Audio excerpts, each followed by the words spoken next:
Clark Source, c'est un projet qui s'intéresse à l'œuvre de la compositrice Rebecca Clark et qui se questionne sur la construction d'une interprétation personnelle par les musiciens et musiciennes. Comment les divergences entre les manuscrits et les partitions éditées peuvent enrichir la réflexion de l'interprète?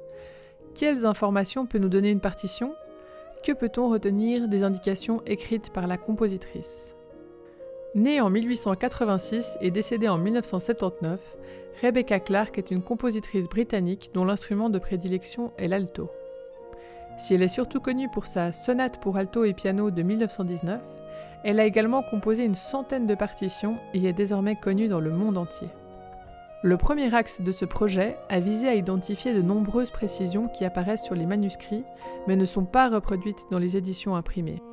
Appuyée par les interviews de 2 professionnels qui ont côtoyé Clark, cette démarche de comparaison a permis d'approcher la vision spécifique de la compositrice et d'identifier des différences marquantes concernant les indications de jeu. Le deuxième axe de recherche a fait recours à une étude d'esquisse, soit l'étude des différentes étapes d'écriture pour comprendre la démarche de la compositrice et le cheminement de sa pensée. Cette réflexion a été complétée avec l'organisation des Journées Rebecca Clark.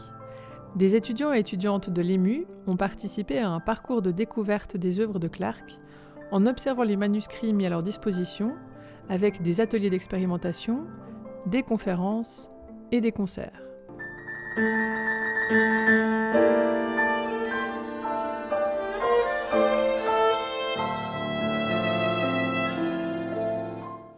Les indications sur les manuscrits ont ainsi permis de révéler tant le goût musical de l'époque que la technique de jeu de Clark, ses changements d'interprétation à force de jouer l'œuvre de nombreuses fois, ou encore sa morphologie.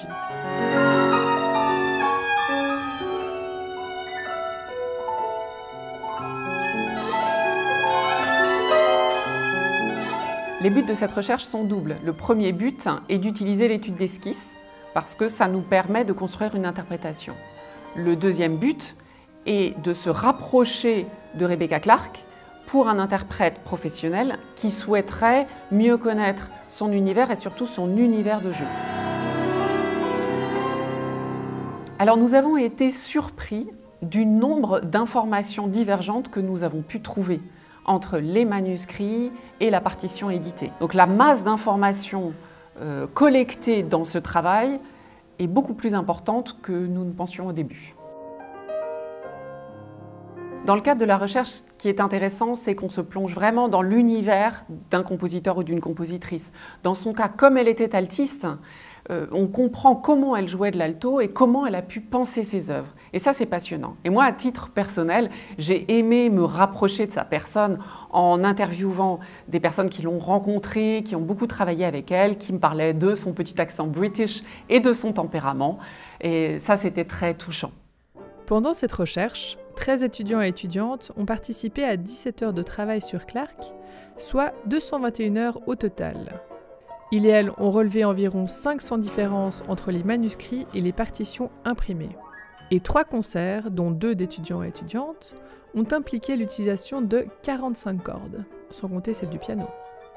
Ainsi, en plus d'affiner l'approche des interprètes face à une partition, ce projet a permis de développer une méthodologie qui pourra être appliquée à d'autres œuvres et dans d'autres contextes.